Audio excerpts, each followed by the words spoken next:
With Allagash White now available in 12 packs, no matter if your next adventure sounds like this, Onward! or like this, you can count us in. Allagash Brewing Company. From Maine, with love. Must be 21 years or older. Please drink responsibly. This is a CBC podcast.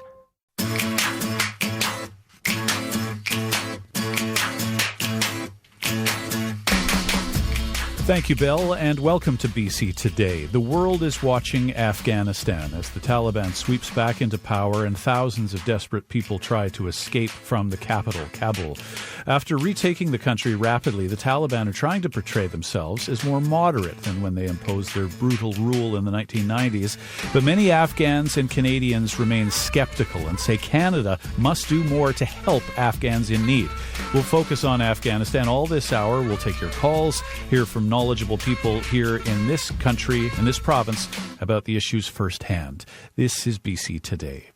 Well, Afghan Canadians are watching events unfold on the other side of the world closely. That certainly applies to Friba Rezai, a member of Afghanistan's Shia Muslim minority that was persecuted by the Taliban. She came to Canada as a refugee in 2011. Now, Friba Rezai is the executive director of Women Leaders of Tomorrow, a local nonprofit that advocates for women's rights and education in Afghanistan. And she joins us on the phone from Vancouver. Friba, good afternoon. Welcome to BC Today. Good afternoon. Thank you for having me. Thanks for joining us. What have the last few days been like for you, Friba, as you watch events unfold in Afghanistan?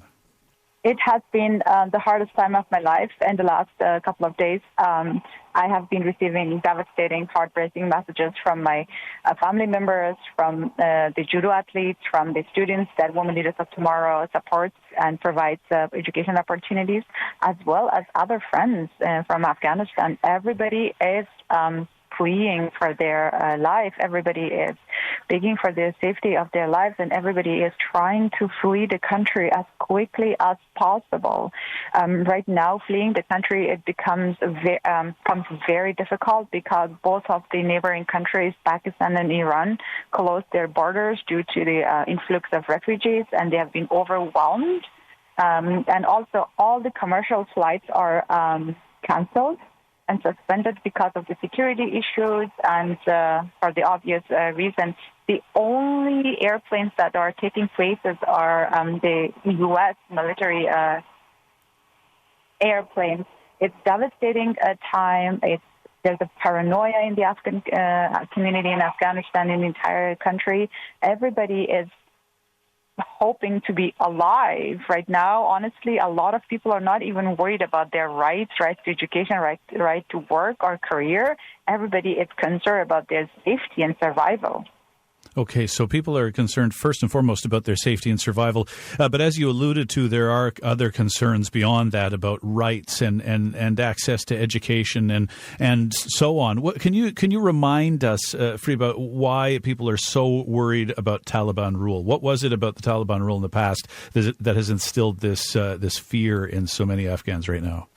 Taliban operates and run governments based on caliphate, based on very strict Sharia law, which prevents women from going to universities, having a career, having education, run businesses, or have any freedom. Women are expected to become wives, mothers, and obedient wives after marriage, and the Taliban and the Sharia law are trying to implement that as much as possible and as strict as possible. When Taliban ruled in 1990s in Afghanistan, they proved how cruel they were to people and how cruel they were to women. Now they're back. Now they're the government. If they stay for longer, that means all the universities are going to be shut. Women will have no access to education. The only education that the Taliban will provide will be religious studies based on Sharia law. No science, no modern education, no math, no engineering for women, nothing. It will also hurt the Afghan economy greatly, because one of the examples is that our Prime Minister here said that Canada will not recognize Taliban government as a legit government. They have there's a very good reason for that. And if the Taliban government is not recognized as a legit government and the world will start sanction and embargo, that will destroy the economy completely, that would lead to starvation of people, because there will be no businesses, no money coming in and going out, no exports, no import. So there is concern beyond our daily lives. Now, as I mentioned in the introduction, Fariba, the Taliban are trying to portray themselves as more moderate than they were in the 1990s. What do you make of that? Of their trying to portray themselves as being a little less extreme? They have to prove that. They have to stick to their words. They have to deliver their promise. And they also said that they will offer amnesty for the government officials, for government VIPs. They have to stick that. They have to prove to the world that they are legit, that they can rule, and they will respect human rights, women's rights. And if they want us to believe that, they have to respect, first of all, women's rights, and they have to work with the Afghan women to progress as a country as a large. I'm really hoping, and then I encourage the Taliban to stick to their words and do what they say if they want approval from the Afghan people. But the question is, can you trust them? Can the world trust them? What would you like Canada and other democratic countries to do right now, to support the people of Afghanistan? I've heard that the head of the NATO and other world leaders said that it's ultimately Afghan government's fault. Yes, to some extent it is, because we had a corrupted government. All the money that was given to support the national army and to build the structure of the government and a strong government, they were gone wasted. They were all because of the corruption.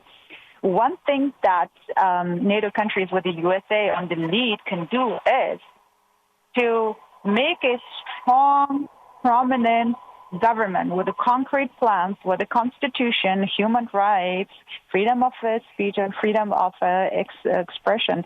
Right now, what Canada can do immediately is that I am aware that Canadian government recently announced that they will be taking 20,000 plus Afghan refugees from Afghanistan. The priority will be given to Afghan women leaders, ethnic minorities like my family, and other human rights activists.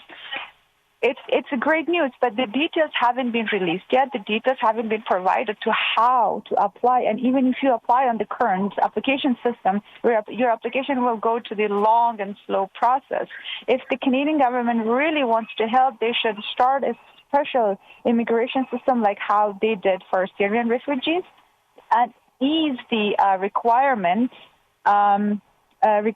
for Afghan women applicants, and also speed the processing time so it's expedited. One great example is that one of the requirements is that all the applicants should get a criminal record check from the Afghan police. Well, there is no Afghan police at the moment.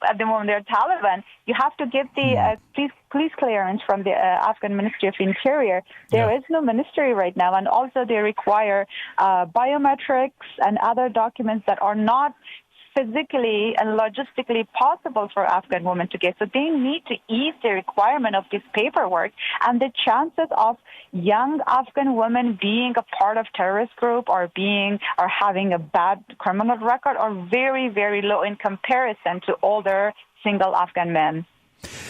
I know you're very busy today, Fariba. You have so many people to talk to and interviews to do and so on. So we'll let you go in a minute. But just before we let you go, can I ask you what you foresee the next few days and few weeks looking like for you? Are you going to be helping try to facilitate some of the Afghans coming to Canada, or what do your days and weeks ahead look like? Yes, we have started the facilitation to facilitate the Afghan women applications with the IRCC. I'm very busy with talking to the families and trying to help as much as we can. And what I can ask from the from the Canadian government now, and all from local government as well, like BC government, as well as like city, those people that provide funding for small organizations like Mosaic, like Women Leaders of Tomorrow, so that will give us the funding and opportunity to assist these families. And one more thing I would like to mention, that if the Taliban government continues, and we are hoping that Taliban will not destroy the telecom and the internet service in Afghanistan, and there's a specific thing that Canadian people can help with, is that we should talk to colleges and universities in Canada to provide and design specific online programs for Afghan women so they can study at home online, so they will not be falling behind their formal education. And I urge all the colleges right now in Canada, as well as universities in the United States, to start thinking about providing online courses. And they can contact me for details to how to offer those classes online. And what's the best way to do that? Through the Women Leaders of Tomorrow, your nonprofit? Yes, Women Leaders of Tomorrow. Our website is womenleaders.ca. And our contact information is info@womenleaders.ca. Fariba, thank you very much for joining us on CBC Radio. Thank you so much for having me. Have a great day. You too. That's Fariba Rezai, founder and executive director of Women Leaders of Tomorrow, a local nonprofit that advocates for women's education in Afghanistan. Fariba came to Canada 10 years ago as a refugee, and today we're asking you on BC Today, what's going through your mind as you watch what's unfolding in Afghanistan? What do you think Canada should do about what's happening? You can weigh in on the phone lines across the province. The number is toll-free, 1-800-825-5950. That's 1-800-825-5950. In Metro Vancouver, it's a local call, 604-669-3733. On your cell phone at star or pound 690. You can also tweet us at BC Today or reach us via email. bctoday@cbc.ca is our email address. And to help answer some of your questions, we're joined this afternoon by Chris Kilford, a former artillery officer in the Canadian Forces, former deputy military attaché at the Canadian Embassy in Kabul, as well as a fellow at the Centre for International and Defence Policy. He joins us on the line from Victoria. Chris Kilford, good afternoon. Welcome to BC Today. Well, I'm glad to be here, and I'm looking forward to chatting with you and everybody today. But before we catch up with today, Chris, I wonder if you can give us a bit of background. What can you tell us about what it was like working in Afghanistan at the Canadian Embassy in Kabul between 2009 and 2010? Yeah, I was there from, as you say, from the summer of 2009 to the summer of 2010.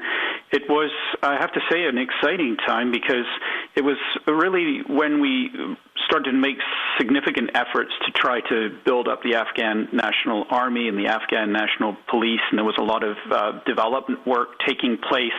When I arrived in 2009, the airport in Kabul was really, it was functioning, but barely. But by the time I left in the summer of 2010, there was all sorts of international flights coming into Kabul from around the world, and so you could see things developing along those lines quite quickly. And we were also ourselves moving from an old complex in the green zone in Kabul into a newer embassy, a building that we'd taken over, and the staff was increasing in size. And so we were all very, very busy doing our absolute best to support the Afghan people. So it was quite the time, although of course you always had to be concerned about security. I was in a very unique job, if you like, being the deputy military attaché. It allowed me to move around the city of Kabul and in the environs and around bits and pieces of the country quite freely and not often in military uniform. And I was able to visit the various military headquarters, visit Bagram, where the Americans had a prison for the Taliban, to the commando training school south of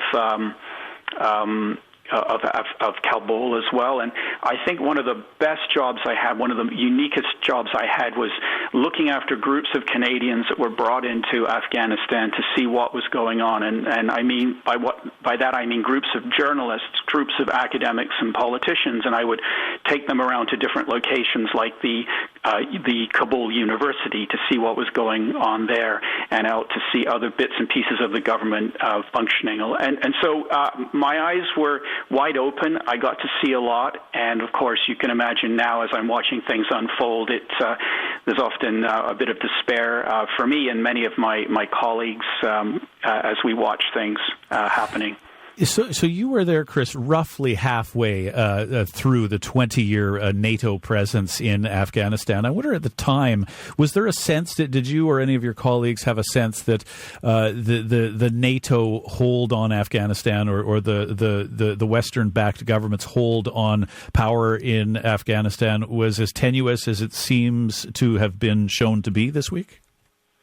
Yeah, so, in that period of 2009, 2010, midway, as you say, a lot of effort was going into developing the police in Afghanistan and the military. And, what people have to understand is that 99.9% of the young men, and it was just men, were, first of all, illiterate. I mean, they just couldn't read or write. And you have to imagine, from the perspective of a Canadian, imagine a policeman who can't even write a ticket because they can't read and write. And so one of the first tasks was to teach young men to read to a grade 3 or 4 level, and also then teach them how to fight as well, and not just the soldiers, but the senior NCOs, the non-commissioned officers, and the officers, of course. And it was really a major, major effort to build up the police and the army. And I know that they have, for all intensive purposes, melted away in the last few weeks to a month, but we have to remember that for the longest time, certainly since the majority of the combat was handed over to them in 2014 by the United States and NATO, for some 7 years, the Afghan army and police took the fight to the Taliban themselves. They did receive support from the United States and others in the form of advice and air support and so forth, but they bore the brunt of the fight until a point where they just simply became exhausted, and they also saw, of course, their own government beginning to lose hope, and that, of course, pulled the carpet from out underneath of them, and then it really got pulled out when the United States decided that they had had enough. So I think we did a lot of things right in training the Afghan police and the army. There were things we could have done better in the way we set things up, but we were really starting at a point, like a 0 point with folks in terms of trying to build not just the military forces there, but the rest of civil society. And I think that gets lost on people very often, the fact that we were really starting from nowhere and achieved a tremendous amount. And although the Taliban may be in charge right now, this is a world that is completely different for them, and this is something also to dwell on. When we went into let's go back when the Taliban captured Kabul in September of 1996, and they were there until 2001. But when they captured Kabul, the population of Afghanistan was 19 million people. There was no such thing as social media, television, cell phones, and all of that. Well, the population of Afghanistan today is 39 million people. That's 20 million more. And now the Taliban are in charge. And this is going to be one big challenge for them moving forward, something that we're going to have to watch really closely. And we'll continue to discuss some of that, what the future might bring as this hour progresses. But I want to hear from some of our listeners. You can weigh in on this conversation. Across the province, the number is 1-800-825-5950. In Metro Vancouver, it's a local call, 604-669-3733. Or you can reach us on your cell phone at star or pound 690. You can also tweet us at BC Today, as Jeffrey did. Like Vietnam, Jeffrey Jeffrey tweets, Afghanistan is over. Another military failure, colossal waste of lives and money. So sad. What can Canada do? Jeffrey continues in his tweet, comfort members of our armed forces who served, console them and families who lost friends and loved ones, and support those suffering from PTSD. Chris Kilford, I want to ask you for your response to Jeffrey's tweet. What do you make of what he had to say in that message? Yeah, first of all, some people like the United States, for example, has said that it's not Saigon. I would agree. It's worse than Saigon, the way things have collapsed in the fashion that they have. It's a dark stain, in particular on the United States. What do we do for the Afghan people? Well, I think your last speaker had some terrific ideas, and the more we can help integrate Afghans coming here into our community, the better. You know, myself and my colleagues, one of the saddest, most difficult things I had to do when I was there was attend ramp ceremonies when we said goodbye to the Canadian soldiers that had been killed, and it just seemed, while I was there, that it just seemed like every few weeks it was one or two or three, and that takes a toll. It takes much more of a toll for the people that were actually on the ground in Kandahar and saw their friends killed in action. And there's a group of people that we often forget because we do put a lot of focus on our soldiers, of course, but it's all of those Canadians, my friends who worked in the embassy for sure, but all of those Canadians working with the United Nations or with non-governmental organizations that have been going into Afghanistan for 20 years. You know, I had coffee yesterday with a friend who has been with the UN in Afghanistan in and out over 20 years. I mean, they've put their lives on the line to really do their best to help people, and for them, even more for me, for them, it's a real deep sense of disappointment to now see what we're seeing. We also heard from Cobb tweeting us, China has promised to support the Taliban in controlling the country and has a vested interest in resources in the area. There's nothing Canada can do, Cobb tweets, by denouncing the Taliban when they have the same high-profile support from China that North Korea has. And Chris, I wonder what your take is on that. Do you think that the Taliban will receive enough international support to be able to settle into power in Afghanistan? Well, the thing is, the Taliban received an element of recognition when the United States agreed to sit down with them in Doha and discuss the way forward for the country. And with that degree of recognition, we saw Taliban delegations heading off to Moscow, heading off to Beijing. And also, of course, they have the support of Pakistan, the long-standing support of Pakistan. And so one of the key things, as has been mentioned, of course, is the role of China. They're obviously dealing with their own issues with the Uyghur population. They do not want to see any sort of spillover from Afghanistan, and so they're interested in stability there. But so are all the neighbors, Tajikistan, Uzbekistan.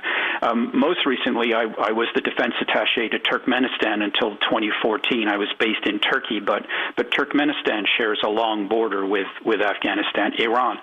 All of them are hosting large numbers of Afghan refugees already, even Turkey. The last thing they want to see is the Taliban returning to the ways of old and causing these waves of refugees to flood over into their countries. So these countries, in particular, they have an interest in making sure that the Taliban stay on course and don't return to the ways of 20 years ago. We just don't know at this particular point. I mean, 20 years is a long time.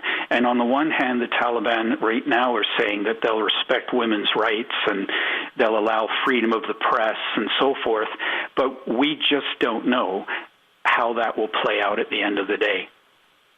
This is BC Today on CBC Radio 1 in British Columbia. This hour, in the noon hour, we're discussing Afghanistan and all of the latest developments there. My guest is Chris Kilford, a former artillery officer in the Canadian Forces, former deputy military attaché at the Canadian Embassy in Kabul, and currently a fellow at the Centre for International and Defence Policy. You can weigh in on this. You can call us at 604-669-3733 from Metro Vancouver, and we'll get to our calls after a bit here. Also across the province, 1-800-825-5950. And your calls and more on the topic of Afghanistan coming up right after the CBC News Update with Belle Puri.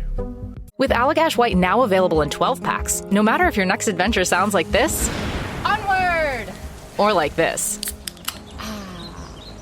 you can count us in. Allagash Brewing Company. From Maine, with love. Must be 21 years or older. Please drink responsibly. Thank you, Belle Puri at the news desk this Tuesday afternoon. Welcome back to BC Today on CBC Radio 1. Thanks for being with us in Prince George and in Tofino. You're listening to us at 91.5 FM, in Cumberland at 92.5 FM. Online, you can listen live at cbc.ca/BC or on your CBC Listen app.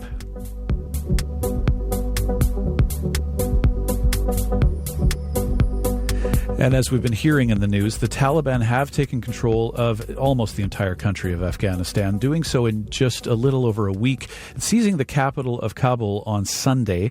What follows has been heartbreaking to watch. Thousands of desperate Afghan citizens flooding the tarmac at the Kabul airport, running alongside a U.S. military plane as it taxied.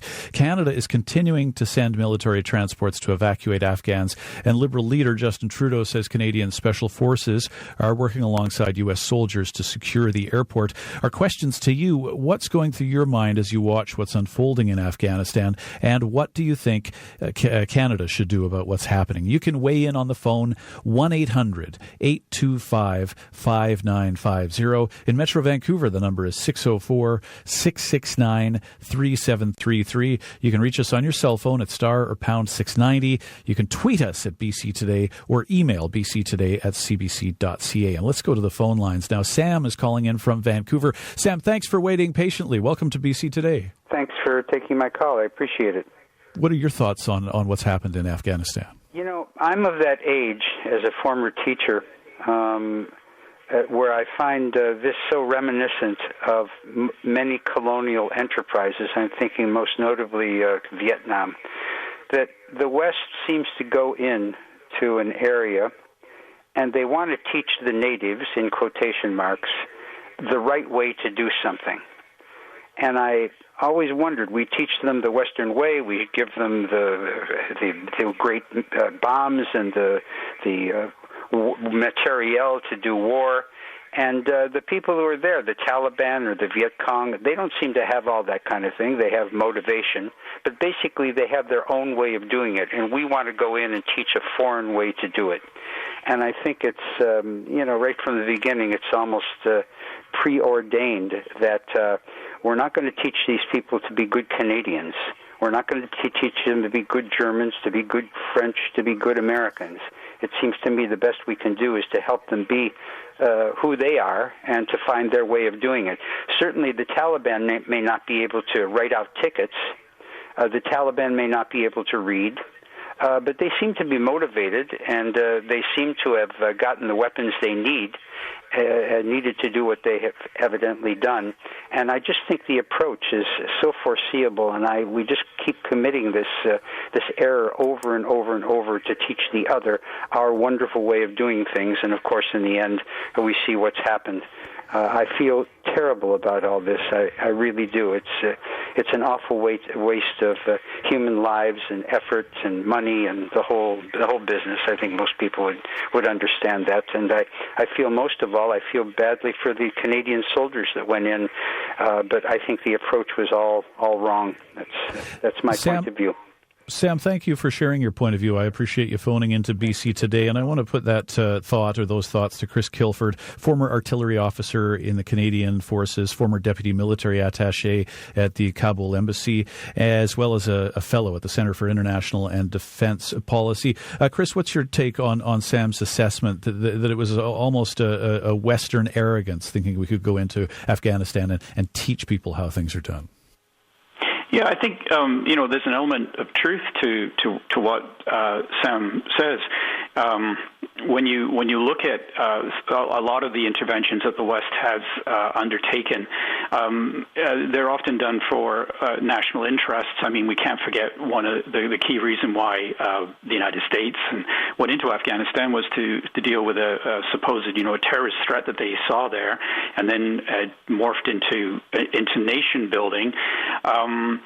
There's an element, though, where we in the West and others, not just the West, but India was a big player in Afghanistan. Japan, many countries said, we want women to have rights. Girls should go to school. These for us, I guess, are seen to be fundamental norms, and it's very rare to find countries where this actually doesn't occur. So it's not like we're introducing something that's that strange. And many Afghans, of course, you could see them graduating from Kabul University, classes of young women ready to take on the world. I mean, there's a large segment of the Afghan population that wants to have the type of lifestyle that they see around them in all of the neighboring countries and further afield. It's only when you encounter these groups such as the Taliban that have this distorted view of the way the world should be. Do we allow these thugs and gangs to run amok? There's an element within us that says, no, we shouldn't allow this. Unfortunately, in this particular case, the tide has turned against us, and we'll just have to see now where this country actually goes. I mean, what we know right now, for example, is even Hamid Karzai is supposedly in Kabul, and Abdullah is there, and there's negotiations taking place, and the Taliban have told government workers to go back to the office and carry on. I've said to others that, the only folks that are more surprised about how things have unfolded in Afghanistan other than us is the Taliban themselves. I don't think they expected to find themselves in charge of almost 40 million people in such a way. Yeah. And what is your assessment, Chris, of the likelihood that this would be a more moderate Taliban than what we saw between 1996 and 2001? Is it just naive to think there's any truth to that, or is it a reasonable expectation given all the changes in the world and in Afghanistan in the last 20 years? Well, the truth is somewhere in the middle. We remember in Afghanistan that tore down the statues of Buddha at Bamyan, that did awful things to people that they had in captivity. And now, some 20 years later, we see the Taliban soldiers running around with cell phones, taking selfies, broadcasting things on the internet. This is something that the Taliban of old would not have allowed. They also know that the world has changed. So there's an element of change that is there. And on the other hand, though, we still see, as they're making statements in Kabul, that women will be allowed to participate in government within the restrictions of Sharia law as they interpret it. So that makes you then cringe as to how that will play out. So the only hope is that those members of the Afghan government who are still on the ground will be able to have some influence over the Taliban, because we can't forget that the Taliban, generally speaking, they represent the Pashtun community in Afghanistan, but there are other communities such as the Hazara, the Tajiks, the Uzbeks, and so forth. There are elements of the Afghan National Army that haven't disbanded. There's trouble afoot if the Taliban don't play their cards correctly. And what will happen, of course, is the shoe will be on the other foot for them and they'll be the ones in charge of the cities, while all around them they face various uprisings of tribal natures and so forth. So they have to be very, very careful also. And there's no question that they still need the international community, the NGOs and so forth, to come in and be partners with them as they go forward, because this is still a country that is incredibly poor and not developed at all. If you go outside of the major cities, you still encounter scenes from, what we would envision from 100 years ago or more. So there's a lot of work still to be done in this country. This is BC Today on CBC Radio 1. Let's go back to the phone lines. Joanne has called in from Vancouver and has been waiting patiently. Joanne, good afternoon. Welcome to BC Today. Good afternoon. Thank you.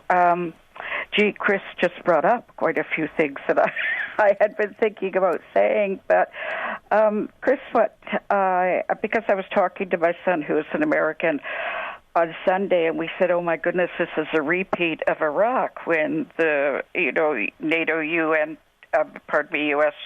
trained those troops, and they fell to ISIS. And so then that caused me to go and look at things. And in 2010, there was a professor from Boston U that said much of what you're saying is that it's always been an urban country, and the Taliban represents the country, and they're now going to have, but they still have the country mentality, and they can't accept the lifestyle. But there was also an article in The Atlantic by a retired American general, and he said the whole thing, and it did reflect the 2010 professor's point of view, that there was no agreement between the West and supporting them of getting a long-term goal, a general plan of how to create a national army, how to create a national police force, and the military were trying to build a police force when they had no training. But here's the main thing he said: all the troops went in for a year at a time.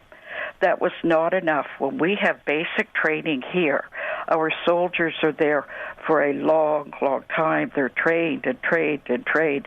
And whether they feel a patriotism, they still are trained to look at it that way. And so they're saying right from the get-go, they did not realize that they needed to deal with the national army the way that every country does. And when Karzai was put down years ago, what he was trying to say was the Taliban knew their people because they had control of the Pashtun. I'll stop there and just say, what do you think about this? Because I just found those articles so enlightening, and Joanne, it helped me. Thank you for calling. It's good to hear from you. You've raised a number of issues, and Chris Kilford, I'll put those issues over to you. I'm also curious to see, Joanne mentioned there Iraq, and I wonder if you see many similarities between what's unfolded in Afghanistan with what unfolded in Iraq. Yeah, I just wanted to jump in right away as Joanne was speaking, because she raises so many important points. The first point is that you've seen many American generals coming out and saying, look, we just built the wrong army. We tried to build an armed forces that looked like ours, and we failed. We should have made it lighter and faster. Well, it's all fine and good to say that after the fact. We did build an armed forces based on what we thought was required, and it's an armed forces that actually did perform very, very well up until the point when the support they were relying on us went away, within the last few months. And I think another important thing that we do forget is that the Afghan National Army in particular, and the police, we were building them up as they were actually engaged in combat.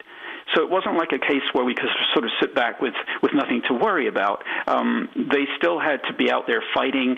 There was a lot of people deserting, because of course combat is quite frightening, and so we were facing that as well. But we were trying to build something while we were in combat. I think another point too that we haven't spoken about, and I'll get to Iraq in a second, is that we forget that we say Taliban and the government and all of that, but it all comes down to the fact that they are Afghanis. they're Afghans coming from often the same tribes, from the same locales.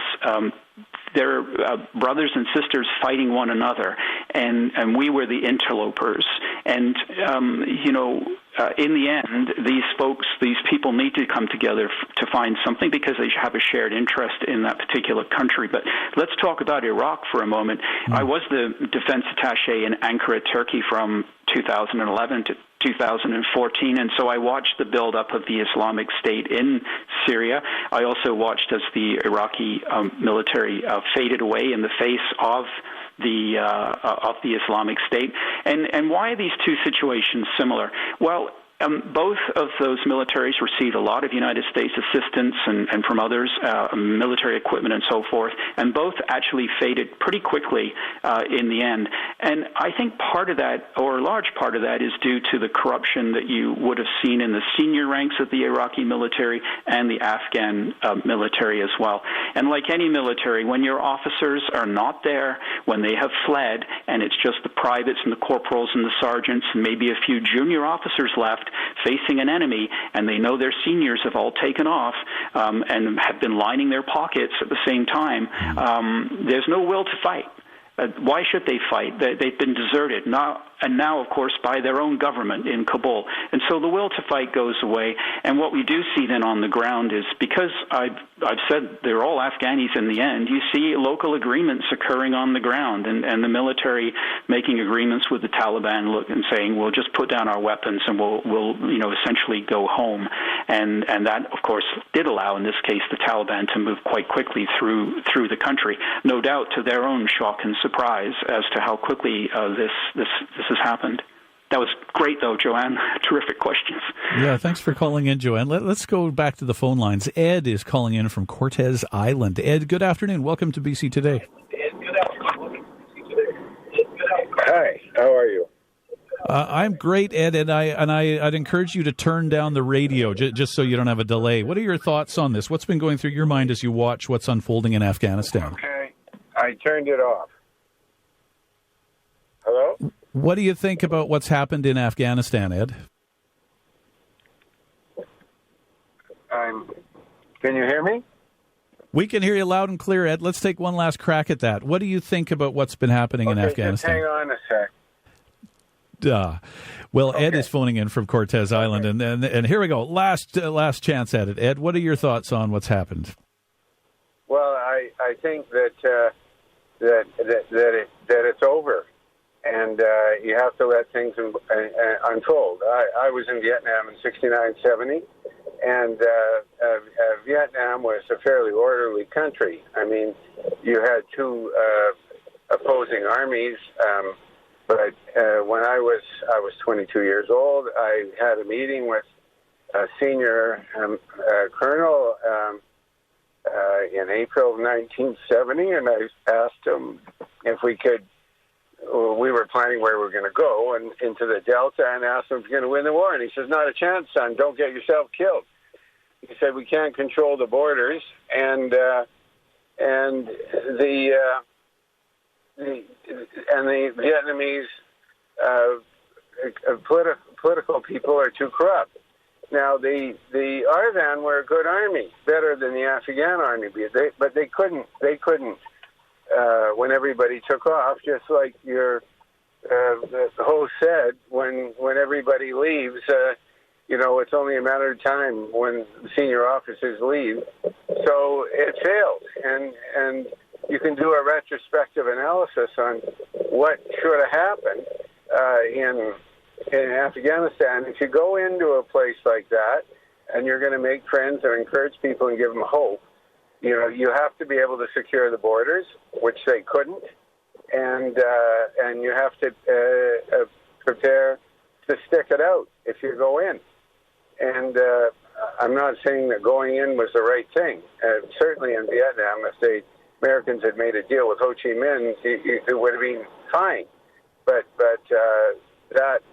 that you're dealing with an entirely different situation in tribal society, fundamentalist groups. You don't have a chance. So well, Ed, I appreciate you bringing up Vietnam, especially as you were there yourself for a few years. And in the interest of time, we'll cut it there with our thanks for calling in. And Chris Kilford, I'll put that over to you. What do you think? Is it inevitable that much of the world will be, and especially North America, will be comparing what's happened in Afghanistan to Vietnam? And what did you think of what Ed had to say? Yeah, to a degree, there'll be those comparisons. But I think what Ed raised was a really important point. He was 22 when he went to Vietnam. And this is the thing. We sent a lot of young Canadian men and women to Afghanistan, a lot of others, Americans, Norwegians and others, and of course Afghan men and women, a lot of them young. In fact, if you look at the Afghan population, it's incredibly young. Many of them weren't even around when the Taliban fell or were very, very young. So this is all new to them. For a large segment of the population, it's all new to see the Taliban in power. There's a massive shock factor that I'm sure is sweeping that country right now, and of course, as Ed said, a lot of young men and women, which is always a sad thing. Let's go back to the phone lines. Uget is phoning in from White Rock. Uget, thanks for calling BC today. What's been going through your mind with regards to Afghanistan? Yes. Hello. Yes, hello, Uget. What do you think about Afghanistan? Well, I'm heartbroken, obviously, because I do work with refugees, and obviously I get so many phone calls, people desperate. So what I wanted to say, though, is first of all that I agree with the lady that called in before. First, we need to look after the people that have been there, the soldiers that have, the families of the soldiers that have died. We need to give as much support as we can. The second thing is we need, of course, to get people out as much as possible. I don't know how it's going to be possible because some of the people here have their families still in Kabul and they are stuck there. And the third really important thing that I really would like to say is I hope that we need to really think about what are wars achieving. When we go to war, what are they achieving? And how, peace building and peacekeeping should be the priority. How do we build peace? We don't build peace, I don't think, with dropping bombs, actually. We build peace by looking at what's needed. And anyway, I really hope it's a time that people will reflect what's achieved with wars. I mean, we have now Iraq, we have Vietnam, we have now Afghanistan, and we really need to think about that and change our views on how we can achieve what we want to achieve. Uget, thank you for phoning in. I appreciate you calling into BC Today on CBC Radio 1. And Chris, what are your thoughts on Uget mentioning refugees and the need for peace building instead of war? What were your thoughts on her comments? Well, peace building is incredibly difficult if you have someone like the Taliban, for example, that doesn't agree with what the world that you want to create in their country, and then you end up going to war. So this whole peacekeeping, peacemaking matter is ideally the subject of another program, I think, because it's such an important subject. But one thing that she did raise, many important points, but one in particular is the people that are fleeing Afghanistan and coming to countries like Canada and many others. The tragedy that is there with that is that these are arguably the best and the brightest of the Afghan people, the ones that speak multiple languages, have studied at university, have been the backbone of the media and the government and civil society in general, and now they're leaving in their tens of thousands. And this is not going to help that country ever move forward. It is a tragedy of a massive nature on many levels, And I suppose we will be fortunate here in this country to have those people join us, and that is one particular bright spot, but it comes on the back of a tragedy that is occurring in Afghanistan. Well, with that in mind, let me ask you, when we are short for time, we have a couple of minutes left here, but finally, what would you advise the Government of Canada to do now, both for the Afghans left behind and those wanting to come here, and for the country as a whole in the months and years ahead? So the first thing we need to do, of course, is look after the people here. I would imagine a lot of my colleagues are feeling, very unnerved and upset by what's happened, wondering what it was all for. We need to be aware of this and reach out and help them where we can. Afghans that are here, and they're obviously concerned. And now we have all of these people coming, Afghans coming. We need to support them like 100%. So this is key, not just for the government, but for the public, the private sectors. We need to pull together on this.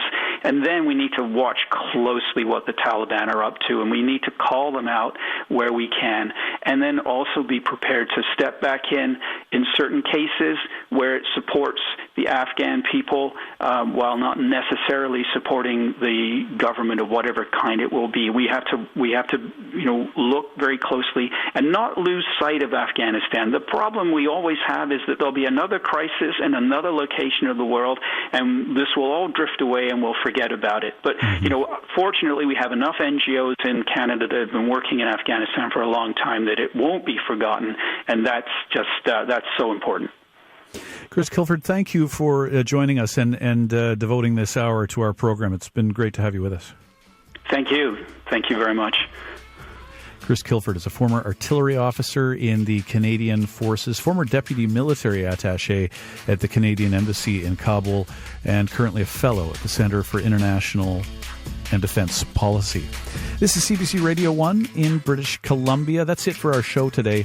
My thanks to everyone who joined us and called in to BC Today. You can always share your thoughts with us via email.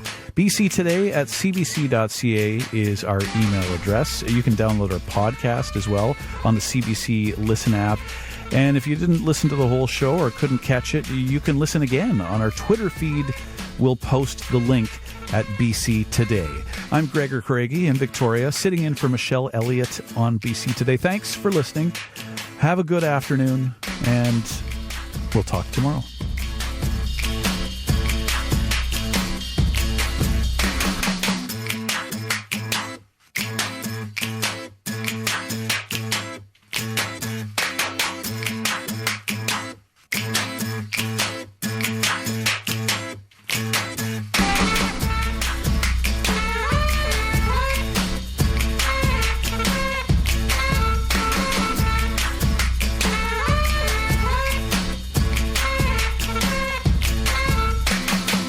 For more CBC podcasts, go to cbc.ca/podcasts.